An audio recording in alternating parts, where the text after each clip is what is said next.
What up, crew? It is Magic Monday, and this is your place to learn Magic, master your performance, and captivate audiences.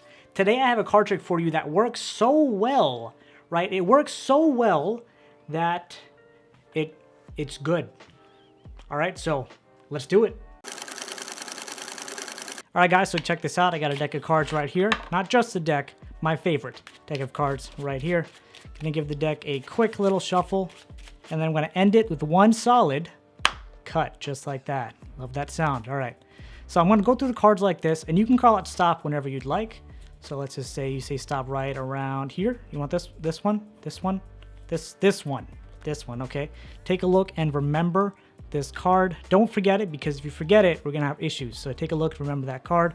We'll take that card and I'll leave it right on the table. Now, you could have stopped anywhere you'd like. You could have stopped at this card right here. You could have stopped at this other card right here, but you decided to stop at this card. So I'll have you take this card and I'll leave it somewhere in the center, right? So wherever you'd like. Let's just say you want to put it right there. We'll take it, push that right in, and here we go. Here we go. Check this out. This magic move, and now all the cards are facing the same direction except one card, and that one card is your selected card, the Queen of Hearts. All right, guys, so welcome to the tutorial. Just a little bit of background on this effect. It's known as Revolutionary by Harry Lorraine. Now, this trick uses a beautiful card control that I'm not going to cover in detail in this video, but I'll definitely be making another video about it. So that being said, let's go ahead and break it down. So first things first, just like with any other card trick, you want to hand the deck over to the spectator and have them shuffle it up just to make them feel like they have some control in their lives, some control in this trick, when in actuality, as always, they have none. Once they're done shuffling, you take back the deck from the spectator, and as you spread through, you ask them when to stop. So let's just say you're spreading through, and they say stop right around here, and let's just say they stop at this card specifically.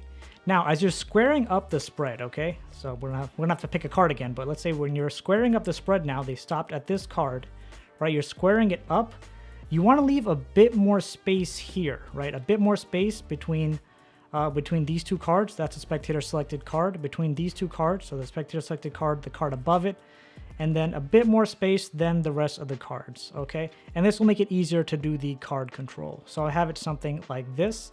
And at this point, I bring this hand up to show this card to the spectator. Okay, in our case, it is the Ace of Diamonds. So I bring it up, show it to the spectator like this. And as I bring it up, I make sure to put it in their face a little bit. So I put it in their face.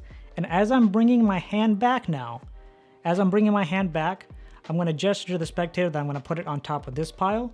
So I'm just going to say, I'll take the card. And as I say that, then I grab these two cards, okay? I'm grabbing the card, the spectator selected card, and the card above it, but I want to make the spectator believe that I'm just grabbing the spectator selected card. So again, show, come back, grab, take this hand, pull it back, okay? So this all has to be one motion.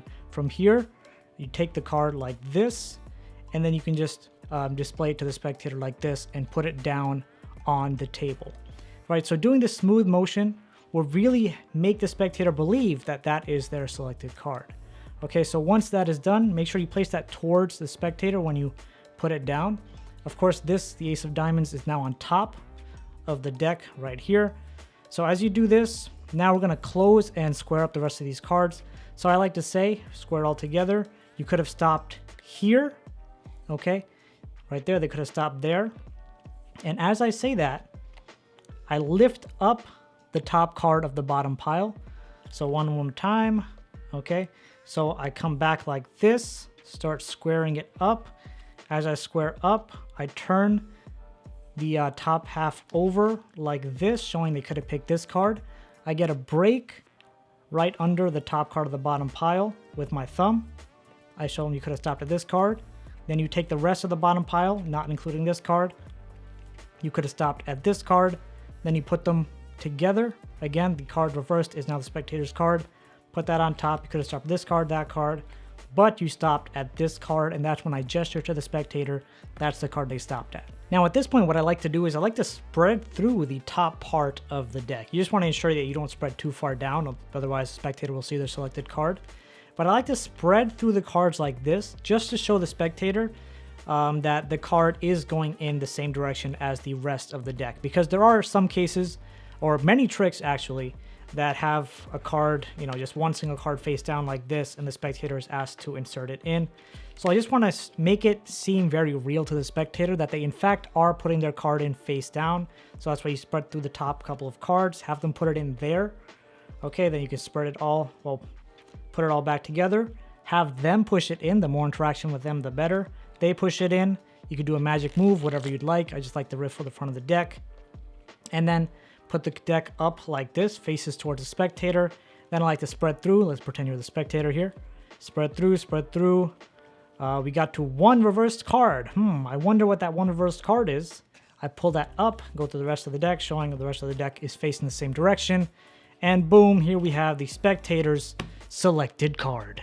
Now, the way Harry Lorraine taught this trick was to actually lap the spectator's card after putting the fake card down on the table. That works beautifully. There are many different types of outcomes that you can come up using this technique, but I'll cover this, the technique itself, the control itself, in another video. And now to wind down Magic Monday, we always have a quote of the week. So this one's by Marcus Aurelius. He says, "The happiness of your life depends on the quality of your thoughts." All right, guys, peace out.